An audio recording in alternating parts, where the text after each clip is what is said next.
নবী আপনি বলেন, তোমরা যদি আল্লাহকে ভালোবাসো, তোমাদের এই দাবি যদি সত্য হয়, তাহলে আমার অনুসরণ করো, আমার আনুগত্য করো। আমার অনুসরণ, আমার আনুগত্য করলে পরে তোমাদেরকে আল্লাহ রব্বুল আলামিন ভালোবাসবেন এবং তোমাদের তামাম জিন্দেগির সমস্ত গুনাহ খাতা আল্লাহ তাআলা মাফ করে দিবে। আমরা কি গুনাহ মাফ করাইতে চাই? বলেন চাই? আসুন রাসূলের আনুগত্য করুন। রাসূলের আনুগত্য কিরকম? রাসূল যেভাবে মোস কাটছে আমরা সেইভাবে মোস কাটবো। তিনি দাড়ি যেভাবে রাখছেন আমরা সেইভাবে রাখবো। তিনি চুল কাটছেন যেভাবে সেইভাবে করব। তিনি পায়ের নখ, হাতের নখ যেভাবে কাটছেন সেইভাবে করব। তিনি যেভাবে বিবাহ করেছেন সেই সুন্নত অনুযায়ী বিবাহ, তিনি যেভাবে দেশ চালাইছেন সেইভাবে দেশ চালাবো। রাসূলের অনুসরণের অর্থ শুধু এই নয় যে তিনি যেভাবে সুরমা লাগাইছেন আমি ওইরকম সুরমা দেব, তিনি যেভাবে কদু খাইছে আমিও কদু খাবো, এটা নয়। এটা নয়, শুধু রাসূলের আনুগত্য হবে মুরগির ফার্ম থেকে শুরু করে জাতিসংঘ পর্যন্ত, জীবনের সব ক্ষেত্রে।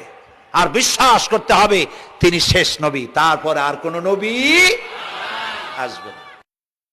আল্লাহ রাব্বুল আলামিন সূরা আহজাবের মধ্যে বলেছেন, মা কানা মুহাম্মাদুন আবা আহাদিম মির রিজালিকুম ওয়ালাকির রাসূলুল্লাহি ওয়া খাতামান নাবিয়্যিন। মুহাম্মদ সাল্লাল্লাহু আলাইহি ওয়াসাল্লাম তোমাদের কোন পুরুষদের পিতা নন, তিনি আল্লাহর রাসূল এবং তাকে দিয়ে নবুয়তের মিশনকে খতম করে দেওয়া, কমপ্লিট করে দেওয়া হয়েছে।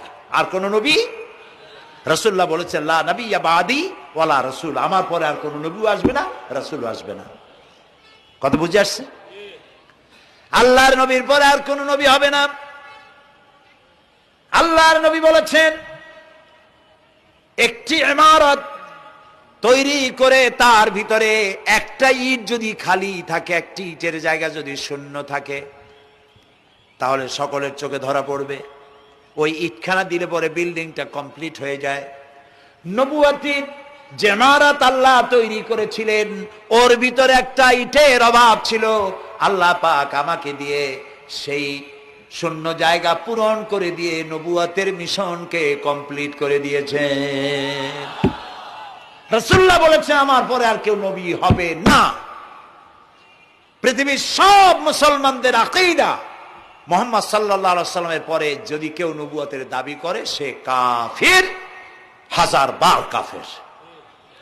তারা যারা তাকে যারা নবী মানবে তারাও কাফের। রাসূলুল্লাহ বলেছেন আমার পরে 30 জন মিথ্যেবাদী নবুয়তের দাবি করবে, তার মধ্যে একজন তো দাবি